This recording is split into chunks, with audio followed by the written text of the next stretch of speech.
بە تاکید پێشتریش بە تایبەتیش ئێستا خەڵکێک هێرش دەکەنە سەر سەلاحەدینی ئەیوبی ئەوە شتێکی زۆر خراپ و ناڕەوا و ناحەق و ناشەرعیە و پێم وایە سێ هۆکاری سەرەکیش هەن هۆکارێک نەزانیە بەو مانای کە خەڵکێک هێرش دەکاتە سەر سەلاحەدینی ئەیوبی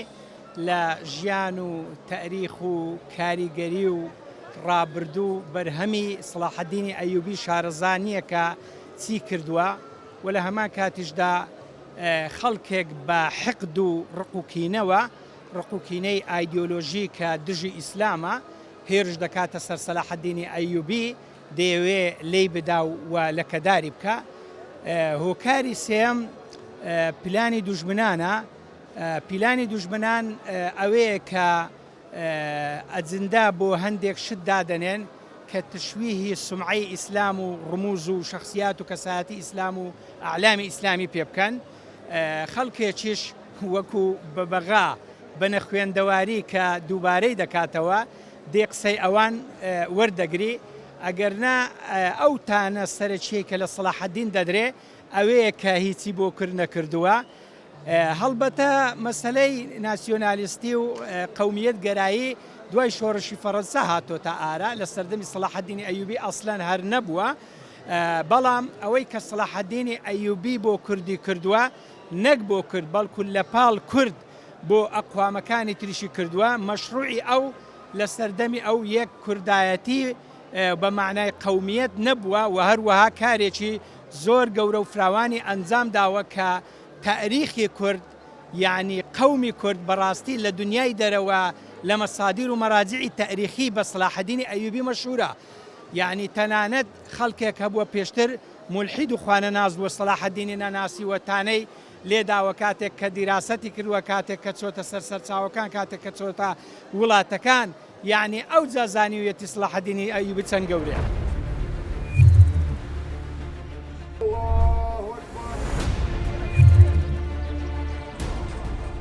بابەتێکە لە مێژە قسە و باسی لەسەرەکرێ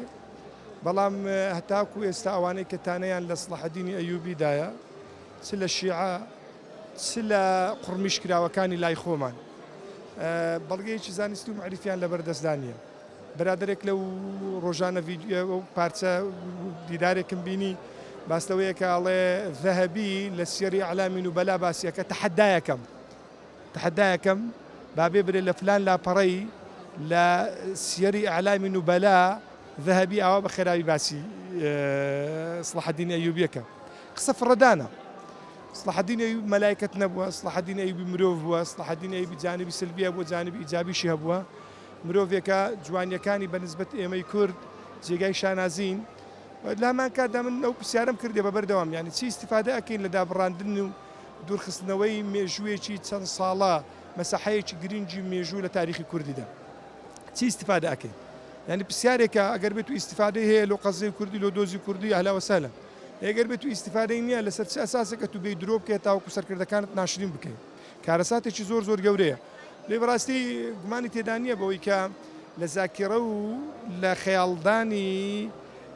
فاتیمیەکان و میراتگرەکانیان لە مەذهەبی شیعە گەراییە برینداربوونێکی جار زۆر هەیە. شتیان نووسیوە شت ئەڵێن لەسەر سەلاحەدین ئەیوبی بە دوای سلبیاتیدا دەگەڕێن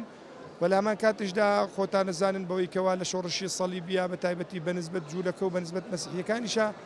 ئەمە لە مێژوودا برینێکی قوڵە وێ دەیانەوێ ئەم جۆرە کەسایەتیانە لە تاریخ بریندار بکرێن خەڵک لەسەر ڕەوت و لەسەر ڕێبەر و لەسەر ڕێباز و لەسەر خۆشەویستی ئەو جۆرە کەسانە پەروەردە نەکرێ. بە تایبەتیش ئێستا کە خۆتەزانی عالمی ئیسلامی لە جوڵانەوەیەک و لە بەرەیەکدا یعنی لە پڕبوونێکە تاکو ئێستا تەنفیسێکی نییە لەسەر ئەو کێشانەی کەوا یەخەی ئومەتی ئیسلامی گرتوون. بۆیە بەڕاستی جێی خەم نییە کە خەڵکێک لە دەرەوەی کۆمەلگای ئێمە ڕخنە لە سەلاحەدینی بگری، بەڵام ئەوەی جێگای خەمە ئەوەیە کە کۆمەڵە خەڵکاک نەخوێندەوارێک و کۆمەڵ خەڵکێکی ناشارەزا لە مێژوو بێ ناوی کۆمەڵە سەرچاوەیەکی بدا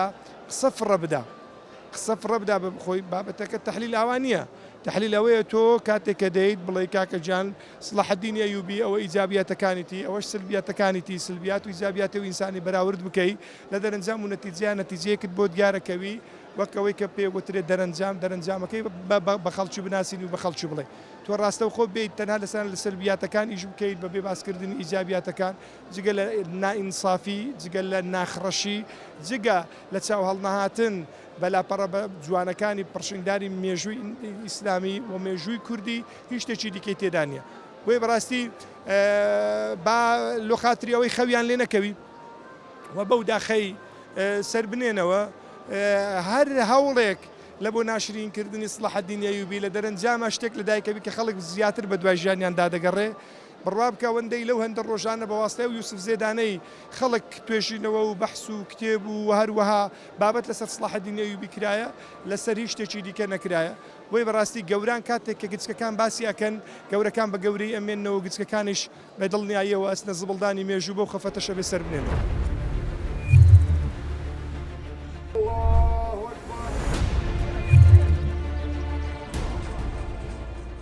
وەکو ئێمە خۆمان ئەزانین و هەموو برادەرانی کە جیان لە منە ئەزانێت بە مسلمان و بە نامسلمان بە کورد و ناکورد ئەگەر تێم بگەن ئەوانی ناکوردن 1400 ساڵ زێترە ئیسلامەتی یعنی هاتووتە خوارێ لە لای خوای تەعالا 1400 ساڵە ئەو ئیسلامەتیە دژایەتی ئەکرێ دژایەتی خوا کرا دژایەتی قورئان کرا دژایەتی پێغەمبەر کرا صلی الله علیه وسلم دژایەتی پیاوانی بەناوبانجی مسلمان کرا لە سەحابە ڕاهەتا ئەوە ئەگاتە سەلاحەدین ئەیوبی هەتا ئەگاتە ئەوڕۆ ئەوە وەکو بیر و ڕای من ئەو جۆرە کسانە هەندە یعنی بە قیمەت نینە ڕەدیان لێ بدەیەوە یعنی هیچ وەزنێکیان نییە ئەوانەی لە دژی سەلاحەدین ئەدوێن لە ژیان جەژی پێغەمبەر دوایە شتێکی دی سیر هەیە یعنی تەسەورکە لە دژی پێغەمبەر صلی الله علیه وسلم دوان بە هەزارەها خەڵک مسلمان بوو لە ئەوروپا و لە ئەمریکای قورئانیان سوتان بە هەزارەها بەیان بە 10,000 خەڵک مسلمان بوو پاس سوتانی قورئان لە دژ دوان خەڵکانی تر هانەدا لێ بکۆلیتەوە لە ئەنجامی لێکۆڵینەوە ڕست ئەگەنە ئیمان و ئیسلام دێن ئیسلام بەبوو ئیمانیان بە قووەتە بی سەلاحەدینیش یەکێکە نەک ئێمە باوەڕ بکە ڕۆژ ئاوایەکان زێتر مەدحیان کردیە و زێتر باسییان کردێ و زێتر مێژیان نیسیە ئەوان مەدحی ئەکەن و شانازی پێ ئەکەن هەر کەسێک لە دژی سەلاحەدینی یان لە دژی ئەو جۆرە کەڵە پیاوانەی ئیسلام بدوێتن میسقالە زەڕەک لە ئیسلام کەم ناکاتەوە و ئیسلامیش پێبرین دار نابێ خۆی لە پێشچاوی عالەمێ سقووتەکا و خۆی لە پێشچاوی خەڵکی ئەکەوی چونکە ئینسانی بەڕێز بە بێڕێزی لە دژی کەس نادوێ خاسن ئەوانەی ڕێزی مێژویان هەیە ئیتر قسەکانم هەر هەندەیە با مسلمانەکان بەو شتانە تووڕە نەبن چونکە وەکو جیزەزیجی پێشکەیە لە دەورەی دێ هیچ تەسیر لە ئینسانی ناکە وەخوای تەعالا هیدایەتیان بداتون ئەوانە پەشیمان بنەوە لە قسە پوچەکانی خۆیان ئامین یا رب العالمین.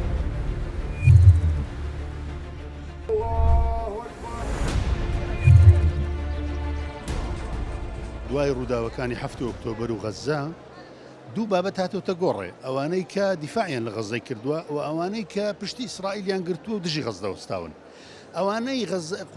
دیفاعیان لە قودس کردووە قودسیان ڕزگار کردووە عومەری کوڕی خەتاب ڕزای خوای لێبی دووەمیان سەلاحەدینی ئەیوبی کوردیە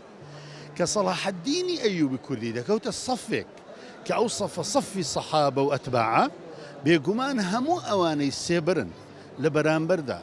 و سێبەری ئیسرائیلن لە شەرق الأوسط سێبەری دەوڵەتەکانی ئیسرائیل لە شەرق الأوسط چونکە یەک لە طەریقەکانی جوولەکە لە عالەم لە ڕێی کۆمەڵک مفەکری پێگەیەندراو لە مەدرسەکانی خۆیان ئەو جیهانیان هەژاندوو بەوانە لۆ نمونە ئێستا